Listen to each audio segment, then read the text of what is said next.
Student, welcome to fitter study channel. पिछले videos में हमने 50 क्वेश्चन तक एमसीक्यू सॉल्व किया था। आज 51 क्वेश्चन से हम आज इस वीडियो को स्टार्ट करेंगे, जो कि क्वेश्चन दिया हुआ है थ्रेड्स के अंदर का नीचे वाला भाग। थ्रेड्स के अंदर का नीचे वाला भाग कहलाता है थ्रेड्स क्या होती है? जो चूड़ियाँ जो बनी होती है, इस तरह से चूड़ियाँ जो बनी होती है, इसके नीचे वाला भाग, जो बॉटम साइड का जो भाग होता है, इस भाग की बात की जा रही है। तो ये भाग क्या कहलाता है? ऑप्शन दिया है माइनर डाया, बी बॉटम, सी क्रेस्ट, डी रूट। तो यहाँ पर हमारा जो आंसर होगा वो होगा बॉटम। क्या होगा? बॉटम हो जाएगा। नेक्स्ट क्वेश्चन, रॉड की थ्रेड्स में बाहर का जो डाया होता है उसे कहते हैं। ऑप्शन है major dia, B minor dia, C A व बी दोनों, और डी इनमें से कोई नहीं।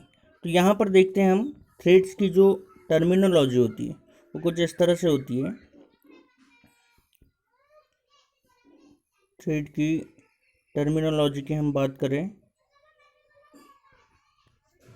इस तरह से थ्रेड की टर्मिनोलॉजी का फिगर हम स्केच करते हैं। तो ये ऊपर वाला जो भाग दिख रहा है इसको हम क्रेस्ट कहते हैं। इसको हम क्या कहते हैं? क्रेस्ट, जिसको हिंदी में शिखर कहा जाता है। अब यहाँ पर बात हो रही है कि रॉड की थ्रेड्स में बाहर का जो डाया होता है, अब ये सबसे बाहर का ये वाला जो भाग होता है, इसको हम कहते हैं मेजर डाया, जिसको एमडी से शो किया जाता है। उसके बाद में इनके बीच में जो मेजर डाया होता है और निचले रूट से एक व्यास और निकलता है, जिसे हम माइनर डाया कहते हैं। कौन सा dia? Minor dia. Major dia plus minor dia. और इनके बीच जो एक काल्पनिक जो रेखा जाती है, इसे हम पिच डाया, पीडी। तो यहाँ पर पूछा जा रहा है कि थ्रेड की में बाहर का जो डाया होता है, तो यहाँ पर बाहर का जो डाया है वो ये है, जो कि क्या कहलाएगा? मेजर डाया कहलाएगा। तो यहाँ पर हमारा आंसर होगा मेजर डाया, जो कि करेक्ट है। अगला क्वेश्चन है 53 के लिए, निम्नलिखित में से किस माइक्रोमीटर में एनविल नहीं होती? अभी माइक्रोमीटर का इससे पहले भी हमने क्वेश्चन देखे थे, जिसमें स्क्रू थ्रेड माइक्रोमीटर की बात पूछी गई थी। तो यहाँ पर ऑप्शन दिया है outside micrometer, B depth micrometer, C screw thread micrometer, और डी है डिजिट आउटसाइड माइक्रोमीटर। तो ये जो 3 माइक्रोमीटर्स होते हैं, outside micrometer, screw thread micrometer और डिजिट आउटसाइड माइक्रोमीटर, स्टूडेंट इनमें एनविल बनी होती है, मगर इनमें से एक जो माइक्रोमीटर होता है इसमें एनविल नहीं बनी होती है। इसमें क्या होता है? एक्सटेंशन जो रॉड होती है, एक्सटेंशन रॉड का प्रयोग किया जाता है। और ये होता है, किस में होता है? ये इस तरह से यहाँ पर एक्सटेंशन रॉड का प्रयोग किया जाता है जब भी किसी स्लॉट की गहराई मापना होता है। तो यहाँ पर जो हमारा आंसर होगा वो होगा बी आंसर होगा। कौन सा? डेप्थ माइक्रोमीटर, जिसमें एनविल नहीं होती है। नेक्स्ट क्वेश्चन है 54 के लिए, सिंगल स्टार्ट थ्रेड में, यदि हमने थ्रेड की टर्मिनोलॉजी पढ़े हैं तो थ्रेड के प्रकार होते हैं single start thread, double start thread और मल्टी स्टार्ट थ्रेड। तो यहाँ पर सिंगल स्टार्ट थ्रेड के बारे में पूछा जा रहा है, जो कि ऑप्शन में दिया हुआ है। ये ऑप्शन दिया है लीड व पिच बराबर होते हैं। ऑप्शन बी लीड पिच की 2 गुनी होती है, सी लीड पिच की 3 गुना होती है, और डी ऑप्शन दिया है लीड पिच की 4 गुना होती है। अब यहाँ पर आप लोगों का पूरा यहाँ जो डिस्क्रिप्शन दिया हुआ है, तो इसमें लीड व पिच के बारे में समझना है। सबसे पहले तो हम थ्रेड के बारे में बता रहे थे आपको अभी थोड़ी देर पहले। अब इसमें लीड क्या होती है और पिच क्या होती है, पिच क्या होता है, जो आपका जो स्क्रू थ्रेड है, किसी भी शाफ्ट के ऊपर आपने ये जो चूड़ियाँ काट ली, किसी शाफ्ट के ऊपर आपने चूड़ियाँ काटे, तो यहाँ पर जो एक दांते से दूसरे दांते या एक टीथ से दूसरे टीथ के बीच की जो दूरी होगी वो क्या होगी, वो पिच होगी, जिसको हम पी से शो करते हैं। और वहीं लीड की हम बात करें तो लीड क्या होता है, यदि किसी शाफ्ट के ऊपर जितनी ये लाइनें काटी जाती है, ये जो लाइनें कटी होती है, मान लो किसी बोल्ट के ऊपर, किसी बोल्ट के ऊपर यहाँ पर चूड़ियाँ कटी हैं, अभी एक काटा मैंने, फिर दूसरी, फिर ये तीसरी, तो ये लीड कितनी हो जाएगी, यहाँ पर 3 लीड हो जाएगी। तो सिंगल स्टार्ट थ्रेड की बात की जा रही है यहाँ पर, जिसमें कि सिंगल यानी कि एक ही बार चूड़ियों को काटा जाता है। तो यहाँ पर आंसर होगा हमारा, इसमें लीड व पिच बराबर होते हैं। क्या होंगे, लीड व पिच बराबर होंगे। स्टूडेंट, अगर आपको वीडियो अच्छी लग रही हो तो लाइक, शेयर, और वीडियो में यदि कुछ प्रॉब्लम समझ में आ रही है तो आप कमेंट बॉक्स में जाकर के अपना कमेंट कर सकते हैं, और इस वीडियो में आप लोग लास्ट तक बने रहिए। नेक्स्ट थ्रेड का पूछा जा रहा है, यहाँ पर दिया हुआ है वट्स किस आकार का होता है, वट्स। अब यहाँ पर चूंकि अभी तक हम लोग थ्रेड के क्वेश्चन सॉल्व कर रहे थे, इसीलिए यहाँ 55 क्वेश्चन में वट्स जो दिया हुआ है वो एक्चुअल वट्स नहीं है, वो दिया है बटरेस, जो चूड़ी का प्रकार होता है। बटरेस थ्रेड किस आकार का होता है, क्वेश्चन को एक बार फिर से समझ लीजिए। यहाँ पर वट्स की जगह ये जो वट्स जो दिखाया जा रहा है आपको, वट्स का बटरेस किस आकार का होता है, बटरेस जो चूड़ी होती है वो किस आकार की होती है। तो यहाँ पर ऑप्शन जो दिया हुआ है, आयताकार, त्रिभुजाकार, सी अष्टभुजाकार, और डी जो दिया हुआ है इनमें से कोई नहीं। तो ज़्यादातर थ्रेड देखिए कुछ इस तरह से बनी होती है, ज़्यादातर जो थ्रेड होती है वो इस तरह से बनी होती है। तो यहाँ पर जो हमारा आंसर जो होगा वो आंसर क्या होगा, त्रिभुजाकार, यानी कि बटरेस थ्रेड का आकार किस प्रकार का होता है, त्रिभुजाकार। नेक्स्ट क्वेश्चन है, नक्कल थ्रेड, 56 क्वेश्चन, नक्कल थ्रेड किस आकार का होता है। नक्कल थ्रेड की हम बात कर रहे हैं, तो नक्कल थ्रेड किस प्रकार की होती है। नक्कल थ्रेड के 2 से 3 क्वेश्चंस परीक्षा में पूछे जाते हैं। सबसे पहले तो नक्कल थ्रेड को देख लेते हैं। यहाँ पर ये फर्स्ट हम एक्सिस खींच लेते हैं इसका, उसके बाद में ये कुछ इस तरह से नक्कल थ्रेड बनाई हो जाती है।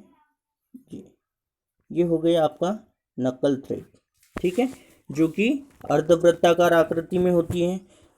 तो ये जो चूड़ी है, यहाँ पर ऑप्शन दिया हुआ है, आयताकार दिया है, गोलाकार दिया हुआ है, अर्धगोलाकार और त्रिभुजाकार। अब आप इस फिगर को देख करके समझ सकते हैं कि नक्कल थ्रेड किस आकार का होता है। तो अभी थोड़ी देर पहले मैंने बताया था कि अर्धवृत्ताकार, जो कि ऑप्शन में नहीं है, मगर ऑप्शन में क्या दिया हुआ है, अर्धगोलाकार। तो आंसर क्या होगा हमारा, सी आंसर होगा, जो कि अर्धगोलाकार आकार होता है। अब नक्कल थ्रेड का प्रयोग किसके लिए किया जाता है, इस चूड़ी का प्रयोग कहाँ किया जाता है, तो रेलवे वैगन की कपलिंग में, और जो बॉटलों के जो ढक्कन होते हैं वहाँ पर हम एक में थ्रेड का प्रयोग करते हैं। क्लियर है। नेक्स्ट क्वेश्चन है 57 के लिए, एकमी थ्रेड का एंगल। यहाँ पर स्टूडेंट आप लोगों के लिए बहुत अच्छा है कि थ्रेड के सारे कॉन्सेप्ट आपके क्लियर हो रहे हैं, जो कि थ्रेड से ही सारे के सारे एमसीक्यू हम सॉल्व कर रहे हैं। 57, एकमी थ्रेड का एंगल कितने कोण का होता है, एकमे कोण। अब ये एकमे कोण होता क्या है, एकमे कोण जो होता है वो आपका जो लेथ मशीन का जो स्पिंडल होता है, लेथ मशीन का लीड स्क्रू, लेथ मशीन में जो लीड स्क्रू होता है जिसकी सहायता से चूड़ियाँ काटी जाती हैं, तो वहाँ पर हम एकमे थ्रेड का प्रयोग करते हैं। कौन से थ्रेड का प्रयोग करते हैं, एकमे थ्रेड का प्रयोग करते हैं। तो इसका एंगल पूछा जा रहा है, जो कि परीक्षा की दृष्टि से काफ़ी महत्वपूर्ण है। तो यहाँ पर एंगल दिया हुआ है, ए दिया है 10 डिग्री, बी 40 डिग्री, सी 90 डिग्री और डी दिया है 29 डिग्री। तो यहाँ पर हमारा आंसर होगा 29 डिग्री, जो कि बिल्कुल राइट है। तो 29 डिग्री ये बिल्कुल सही उत्तर है। नेक्स्ट क्वेश्चन है 58। टेप साइज से ड्रिल साइज निकालने का सूत्र है। टेप साइज से TDS की बात हो रही है, टेप साइज की बात की जा रही है। तो यहाँ पर हम TS का ही मान लिखेंगे, TS इक्वल, अब यहाँ पर फॉर्मूला दिया हुआ है, जो कि फॉर्मूला है A dia into 7 - 8 equal side of drill. Option B है dia into 8 - 7 equal side of drill. C option है dia into 7/2 - 1/32 equal side of drill. और डी ऑप्शन है इनमें से कोई नहीं। तो यहाँ पर टेप साइज से ड्रिल साइज निकालने का जो सूत्र होगा वो होगा सी ऑप्शन, जो कि dia into 7/8 minus 1/32 equal size of drill होगा। अगला क्वेश्चन है डाई का क्या कार्य है। डाई ये भी चूड़ी बनाने का यंत्र है, मगर यहाँ पर क्वेश्चन पूछा जा रहा है कि डाई का क्या कार्य है। तो डाई क्या होता है, डाई जो होती है, यदि आप किसी भी सिलेंड्रिकल पार्ट की हम बात करें तो सिलेंड्रिकल पार्ट के बाहरी भाग में, सिलेंड्रिकल पार्ट के बाहरी भाग में चूड़ियाँ काटने वाला एक यंत्र है। ठीक है, तो यहाँ पर ऑप्शन में क्या क्या दिया हुआ है, यहाँ ऑप्शन में दिया हुआ है कि धातु में सुराख करना, ये ऑप्शन है धातु में सुराख करना, बी चूड़ी काटने का यंत्र, सी धातु को अलग करना और डी इनमें से कोई नहीं। तो डाई का अभी मैंने आपको थोड़ी देर पहले ही बताया कि डाई क्या काम करता है, किसी भी शाफ्ट के बाहरी भाग में चूड़ी काटने का काम करता है। तो यहाँ पर जो करेक्ट आंसर होगा वो क्या होगा, बी चूड़ी काटने का यंत्र। नेक्स्ट क्वेश्चन जो 60 दिया हुआ है, आप सभी student first year fitter first year के हैं, इसीलिए हम अभी जो पावर ट्रांसमिशन है, जो कि आपके फिटर फर्स्ट ईयर के सिलेबस में नहीं है, इसीलिए इसको अभी हम नहीं कर रहे हैं। नेक्स्ट क्वेश्चन की तरफ चलते हैं हम। नेक्स्ट क्वेश्चन 61 क्वेश्चन को देखेंगे हम।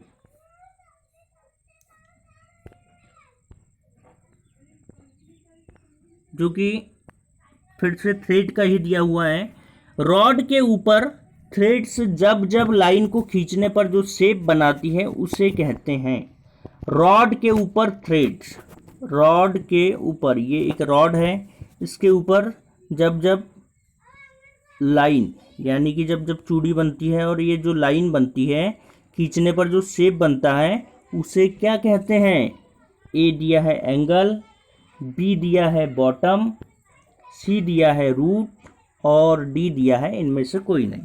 तो स्टूडेंट यहाँ पर देखिए, जब आप इस लाइन को देखते हैं, जब आप रॉड की लाइनों को देखते हैं, तो यहाँ पर कुछ इस तरह से एक लाइन बनी है। अब इन लाइनों में क्या हो रहा है कि आप यहाँ पर एक कोण निकालते हैं। इसका जो निचला सिरा होता है, यहाँ से एक कोण निकलता है जो कि किसी भी डिग्री का हो सकता है। थ्रेड के अनुसार उसका एंगल चेंज होता है। तो यहाँ पर ऑप्शन दिया हुआ है, ऑप्शन क्या दिया हुआ है, एंगल दिया है, बी बॉटम दिया है, सी रूट दिया है और डी इनमें से कोई नहीं। तो यहाँ पर हमारा जो आंसर होगा वो होगा एंगल। क्या होगा, एंगल हो जाएगा।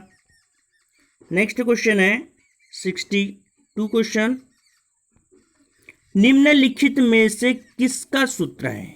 अब कुछ थ्रेड्स के बारे में हम पढ़ रहे थे, तो यहाँ पर थ्रेड्स का फिर से सूत्र भी पूछा जा रहा है, जो कि हमें बताना है कि यहाँ पर जो थ्रेड है वो क्या दिया हुआ है। सबसे पहले इसका डिस्क्रिप्शन दिया है, कोण equal 55 degree, depth equal 0.6403 into pitch, और पिच दिया है 1/TPI, 1/TPI। TPI का फुल फॉर्म होता है थ्रेड पर इंच। तो यहाँ पर हमको प्रश्न में ही उत्तर मिल जा रहा है।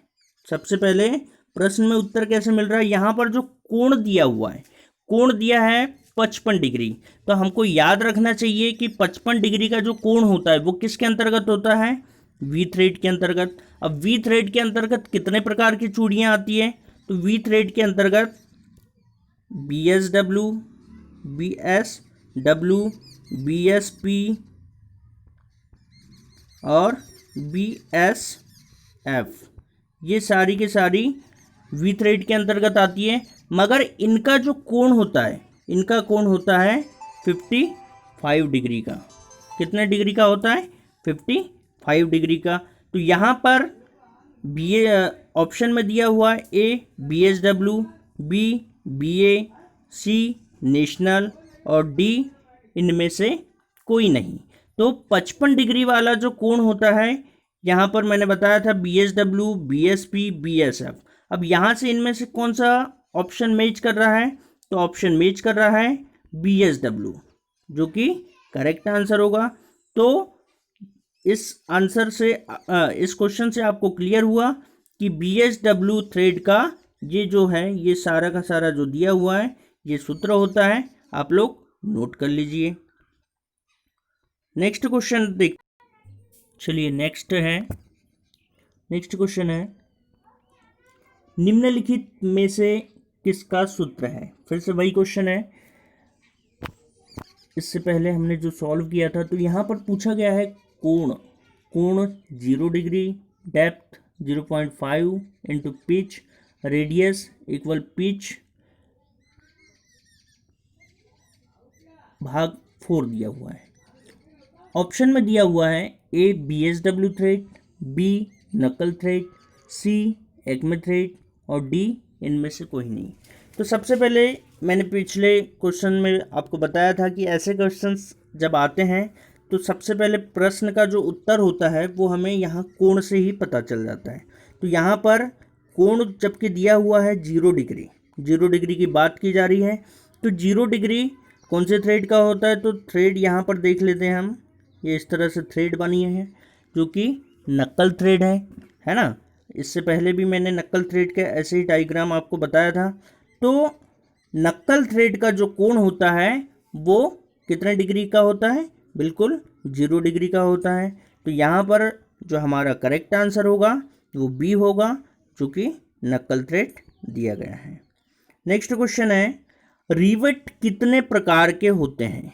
रिवेट जो कि शीट मेटल वर्क में प्रयोग किए जाते हैं, और रिवेट से एक क्वेश्चन ये आता है कि रिवेट किस प्रकार का फास्टनर है, स्थायी है, अर्धस्थायी है या फिर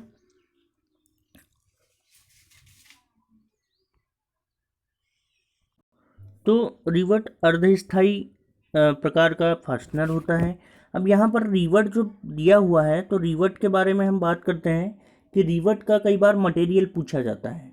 तो रिवेट प्रायः रॉट आयरन, जिसको WI से हम शो करते हैं, रॉट आयरन या सॉफ्ट स्टील,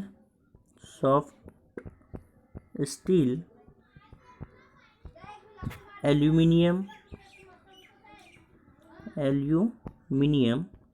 ऐसी कई प्रकार की धातुओं से बनाए जाते हैं।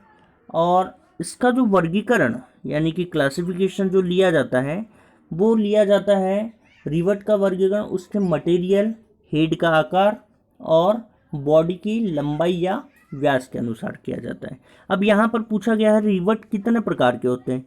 तो रिवेटिंग जो होती है वो 2 प्रकार से होती है, एक तो आपका मशीन रिवेटिंग और दूसरी जो होती है वो होती है आपकी हैंड रिवेटिंग। तो यहाँ पर रिवेट के भी प्रकार क्या होंगे, वो 2 प्रकार से होंगे, मशीन रिवेट और हैंड रिवेट। तो यहाँ पर हमारा जो आंसर होगा वो होगा ए, जो कि 2 प्रकार का। फिर से यहाँ पर क्वेश्चन दिया हुआ है कि रिवर्टिंग कितने प्रकार की होती है। सॉरी स्टूडेंट, हमने 65 वाला जो क्वेश्चन है उसको सॉल्व करवा दिया।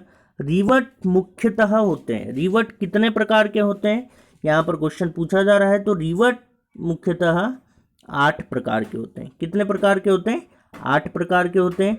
और जो सेकंड क्वेश्चन जो दिया है 65 वाला कि रिवर्टिंग कितने प्रकार की होती है, तो रिवर्टिंग अभी मैंने बात की मशीन और हैंड रिवर्टिंग, तो ये होगी 2 प्रकार की। करेक्ट आंसर है, इसमें कंफ्यूजन था जो कि क्लियर हो चुका है। नेक्स्ट क्वेश्चन है यूनिवर्सल बेवल प्रोटेक्टर का मुख्य लक्षण है। यूनिवर्सल बेवल प्रोटेक्टर की बात हो रही है, जो कि आपने यूनिवर्सल बेवल प्रोटेक्टर को देखा है। तो यहाँ पर ऑप्शन दिया है, इसका लिस्ट काउंट 5 मिनट होता है, इसकी लाइन एडजस्टमेंट की जा सकती है, सी इसके साथ हाइट गेज अटैचमेंट आता है, और डी उपरोक्त सभी। तो यहाँ पर जो हमारा करेक्ट आंसर होगा वो करेक्ट आंसर होगा उपरोक्त सभी। क्या होगा? उपरोक्त सभी होगा। नेक्स्ट क्वेश्चन 67, जो कि आपके फर्स्ट ईयर सिलेबस में नहीं है, और आज के इस वीडियो में सबसे अच्छी बात यह है कि आप लोगों को ज़्यादा से ज़्यादा स्क्रू थ्रेड के क्वेश्चन सॉल्व करने मिल रहे हैं, जो कि परीक्षा की दृष्टि से काफ़ी उपयोगी है।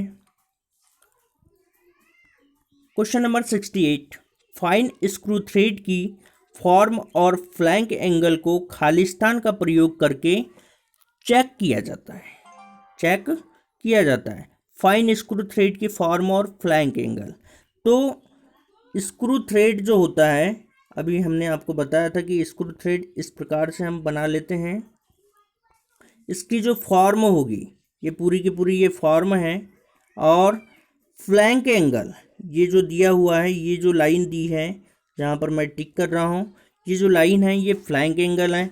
तो इसे किसके द्वारा चेक किया जाता है? ऑप्शन दिया हुआ है plug gauge, option B thread micrometer, option C optical projector, और ऑप्शन डी है स्नैप गेज। तो यहाँ पर जो हमारा जो राइट आंसर होगा, राइट आंसर क्या होगा? थ्रेड माइक्रोमीटर, जो कि थ्रेड माइक्रोमीटर के द्वारा हम किसी भी फाइन स्क्रू थ्रेड की फॉर्म, फ्लैंक एंगल को चेक कर सकते हैं। नेक्स्ट क्वेश्चन है 69 क्वेश्चन। 69 क्वेश्चन में पूछा गया है, जहां पर थ्रेड्स की दोनों साइड नीचे की ओर आकर मिलती है वह है। जहां पर थ्रेड्स की दोनों साइड नीचे की ओर, तो यहाँ पर थ्रेड फिर से हम ड्रॉ करते हैं। इससे पहले थ्रेड की टर्मिनोलॉजी के बारे में बताया था मैंने। तो ये जो ऊपर वाला भाग है इसे क्या कहेंगे हम? क्रेस्ट कहेंगे, क्रेस्ट। और जो नीचे वाला जो भाग है इसे रूट कहा जाता है। क्या कहता है? रूट। जैसे किसी पेड़ की हम बात करें तो पेड़ का जो निचला भाग होता है वो जड़ वाला होता है, और सबसे ऊपर वाला जो भाग होता है एक शिखर की तरह होता है। तो उसी प्रकार से स्क्रू थ्रेड में भी लिया जाता है। तो यहाँ पर पूछा जा रहा है कि जहाँ पर थ्रेड्स की दोनों साइड नीचे की ओर आकर मिलती है, तो यहाँ पर नीचे की ओर ये वाला भाग और ये भाग ये नीचे आकर के मिल रहा है, तो ये कौन से भाग में आकर के मिल रही है? रूट वाले भाग में। तो देख लेते हैं कि यहाँ ऑप्शन रूट दिया है या नहीं दिया है। तो यहाँ पर ऑप्शन है बॉटम दिया है, बी क्रेस्ट, सी एंगल, और डी जो दिया हुआ है रूट दिया है, जो कि हमारा आंसर है रूट, जो कि करेक्ट आंसर है। नेक्स्ट क्वेश्चन है 70 क्वेश्चन। 70 क्वेश्चन फिर से यहाँ पर थ्रेड के अंतर्गत मिल रहा है कि बीए थ्रेड की गहराई होती है। कौन से थ्रेड की? बीए थ्रेड की। तो सबसे पहले बीए की हम बात करें तो बीए का फुल फॉर्म क्या होगा? British association. क्या होगा? British association. तो यहाँ पर ऑप्शन दिया हुआ है 0.64p, बी 0.6p, सी 0.65p, और डी 0.55p। तो यहाँ पर p जो दिया हुआ है पी जो शो करेंगे हम, इसको पिच कहा जाता है, पिच। और क्वेश्चन में जैसा कि बीए थ्रेड की बात हो रही है, तो बीए थ्रेड से एक क्वेश्चन ये भी आता है कि बीए थ्रेड का एंगल कितना होता है। तो बीए थ्रेड का एंगल होता है 47.5 डिग्री। कितना होगा? 47.5 डिग्री। सेकेंड आंसर भी हम आपको बता रहे हैं कि बीए थ्रेड की गहराई कितनी होगी। बीए थ्रेड की गहराई होती है 0.6p। और यदि कभी प्रश्न में एंगल पूछा जाता है तो एंगल होता है 47.5 डिग्री। अगला क्वेश्चन है, किसी बोर के अंदरूनी व्यास की परिशुद्धता में माप लेने वाला इंस्ट्रूमेंट है। किसी बोर के अंदरूनी व्यास की परिशुद्धता में माप लेने वाला, किसी बोर, मान लो ये सिलेंड्रिकल पार्ट है, अब इसके अंदर यहाँ पर होल है, ठीक है, ये होल है, तो यहाँ पर इसकी परिशुद्धता अंदरूनी व्यास की, ये जो इंटरनल जो डायमीटर है, इसके अंदरूनी व्यास की परिशुद्धता मापना है। तो हम किस प्रकार के इंस्ट्रूमेंट से मापेंगे? तो वर्नियर कैलिपर दिया हुआ है, डायल गेज दिया है, प्लग गेज दिया है, और डी जो दिया है इनसाइड माइक्रोमीटर दिया है, जो कि इनसाइड यहाँ नाम से ही प्रदर्शित हो रहा है, इनसाइड यानी कि अंदरूनी।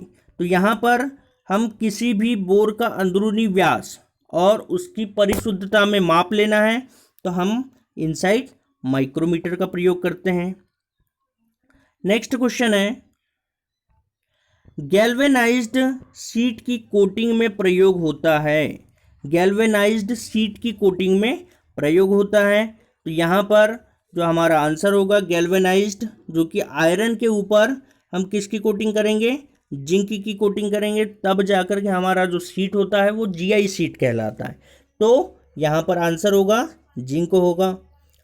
73 क्वेश्चन है, हेक्सा ब्लेड की धातु होती है। वैसे हेक्सा ब्लेड अधिकतर हाई कार्बन स्टील से बनाई जाती है, HCS से शो कर रहे हैं हम। अब यहाँ पर ऑप्शन दिया हुआ है, A low alloy steel, B cast steel, C low carbon steel, और डी इनमें से कोई नहीं। तो यहाँ पर जो हमारा आंसर होगा वो होगा लो एलॉय स्टील। जो हेक्सा ब्लेड जो बनाई जाती है, चूँकि हाई कार्बन स्टील नहीं दिया है, तो लो एलॉय स्टील। नेक्स्ट क्वेश्चन है, सेंटर पंच का पॉइंट एंगल होता है। सेंटर पंच, पिछले क्वेश्चंस में ये क्वेश्चन आ चुका है या रिपीट हो रहा है, जो कि बहुत अच्छा है। सेंटर पंच की हम बात कर रहे हैं, तो सेंटर पंच यहाँ पर 30 डिग्री दिया है, बी 60 डिग्री, सी 90 डिग्री और डी 120 डिग्री। तो 30 डिग्री मैंने बताया था, जो कि प्रिक पंच का होता है कोण, प्रिक पंच का पॉइंट एंगल होगा। 60 डिग्री डॉट पंच, और 90 डिग्री जो होता है वो होता है सेंटर पंच, ठीक है। तो यहाँ पर जो हमारा राइट आंसर होगा वो होगा 90 डिग्री। नेक्स्ट क्वेश्चन है 75 के लिए, जो कि आज के इस वीडियो का लास्ट क्वेश्चन होगा, और नेक्स्ट वीडियो में 76 क्वेश्चन से फिर से सॉल्व करवाएंगे। 75 क्वेश्चन दिया हुआ है कि निम्नलिखित में से रिवर्टिंग कौन से प्रकार है, या रिवर्टिंग कितने प्रकार की होती है, ऐसा क्वेश्चन भी पूछा जा सकता है। तो यहाँ पर फिर से ये क्वेश्चन शायद रिपीट हो चुका है। तो ऑप्शन दिया है, ए मशीन द्वारा रिवर्टिंग, बी हाथ द्वारा रिवर्टिंग, सी ए व बी दोनों, और डी जो दिया है इनमें से कोई नहीं। तो रिवर्टिंग कितने प्रकार से होती है? मशीन के द्वारा और हाथ के द्वारा, मशीन के द्वारा और हाथ के द्वारा। तो यहाँ पर जो हमारा आंसर जो मिल रहा है वो आंसर कौन सा होगा? सी होगा, जो कि करेक्ट आंसर है। तो स्टूडेंट, आज का ये वीडियो आपको कैसा लगा, आप कमेंट बॉक्स में जाकर के कमेंट करिए। Best of luck.